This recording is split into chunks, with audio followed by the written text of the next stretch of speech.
You're going to need to bear with me just for a few minutes here, because I have something to say that's been on my mind for, I guess, past couple of weeks. We have in our city 3 people, 1 female and 2 males, that no matter what this city does or what anyone here on this dais, our police department, whatever we do, they just paint a picture of castration on us. Now, I have pretty thick skin. And coming from the industry that I come from, I've taken much more from some of the artists and managers that I have represented than from 3 lowlifes. And I know that these people would want me to engage with them, but that would be like engaging with the devil. And I've refused it. And I have refused it for over a couple of years. However, I had, on Thanksgiving Day, my family came to visit me. We took a family picture and put it on Facebook. They took that picture and they went into a Twitter account with tweets, and they put the picture there where I'm holding my 9-year-old granddaughter, and the caption that they wrote was this: "You think the writing is darker here. You think you got the most beautiful girl in the entire world." Okay? Check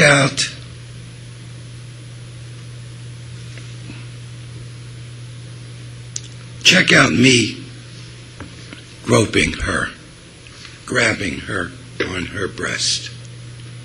This is what they wrote: "When you attack my family, you stupid idiots, then you have attacked me personally." Bridget Bupkis, or Lewiston, when she was a copy editor at a paper, not a journalist, a copy editor, writes on her Facebook page, "Sign up for Twitters to follow fake Jack Hakim, mayor of the city of Bullhead City, not affiliated with the real Jack Hakim." What they went ahead, and I've had at least 4 people, 4 friends of mine, that have called me and said, "Oh my gosh, did you see this? Did you see what those people wrote?" "I never wrote that," they would say. "That's not me. Someone is stealing my identity and writing things in there." Well, I went on Twitter to see who, and there were 4 or 5 people. 2 of them contacted me and told me that it came from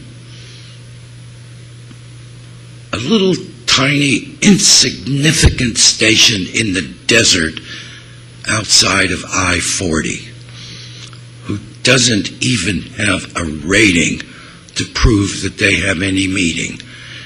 And that's why I have never engaged them. So they're so desperate at this point that they decided that they want to go and hit my family.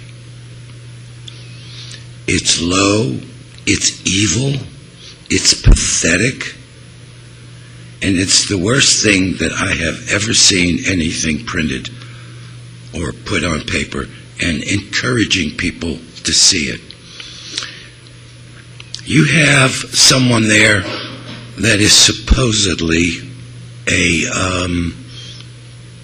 gospel man. He calls himself Brother Dave. And he preaches the good book. He's not a good Christian. He's an evil, evil man. Then you have another one that claims to be a person of knowledge, an investigative person. Yet this was the same person that claimed to be LAX chief of police on an interim basis.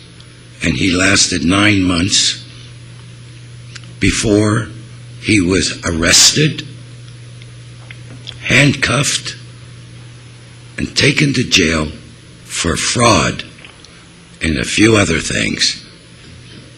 And he had to pay a $1,500 bail. Wow, now this is a real person here. This is a good one. He claims that it's been all taken care of, that there's no more reports, except one, but he never says which one it was. That's okay, everyone's been used to it, and he's a laughing stock and so forth. Then you have this Bridget. She's a plagiarizer. She has written an article in the Daily News, and basically this is what it is. An email was sent from Carla Brady to one of the persons at Sunshine Marina who was representing the group there. That person, in turn, sent that email to Bridget. She, in turn, written it verbatim and put quotes beside Carla Brady's name. She never talked to us. She never called. She never did anything. She just wrote it as if she wrote it. And prior to that, they have attempted to write a story about a SWAT team that was called down for a noise disturbance. A SWAT team. She describes that they come down with the guns, and she writes a whole story about it in the paper. But yet,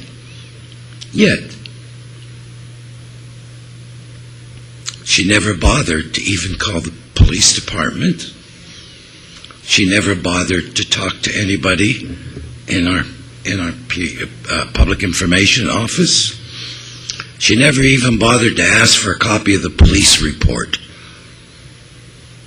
She's a journalist now, okay? From a copy editor to a journalist.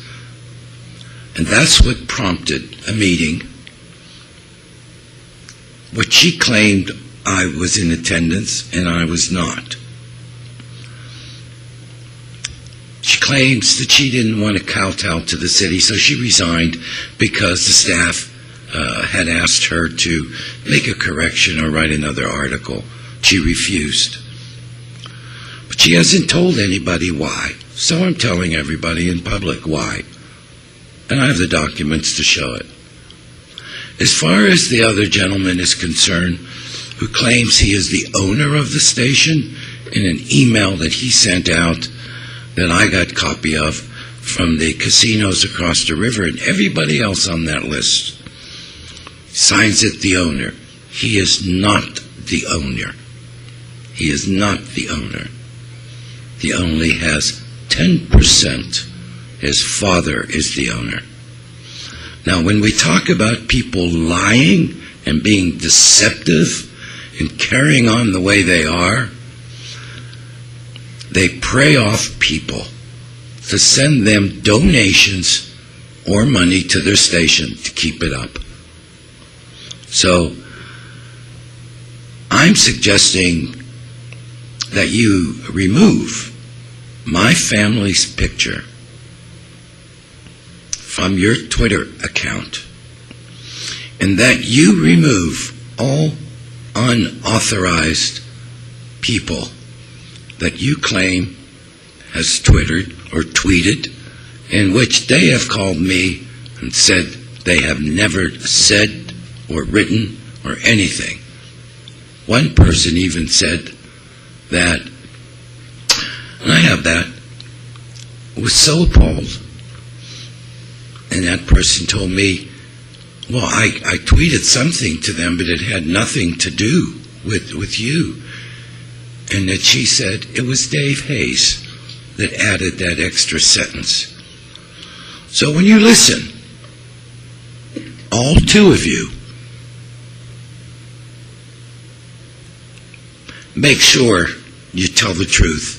And I invite anyone, whether you live in Timbuktu, whether you live in Kingman, whether you live in Golden Valley, whether you live in Golden Shore, wherever you live, come down to my office and let me show you the files that I have been able to accumulate on these insignificant threesome. I'm sorry to bore you with this, but this has been going on for a number of years. And recently they've attacked Toby Cotter because of something in Wisconsin. They've gone deep, printed nasty things, as if the council members weren't aware of it, and we were. But it wasn't nothing illegal, nothing wrong. Toby's a wonderful manager. They keep calling our police department and staff corrupt, but yet they don't call. They don't make any contact to get any information. They call themselves investigative reporters. Well, I could tell you what they could investigate, and it's part of my anatomy. Thank you for putting up with me. I just needed to say that. Thank you.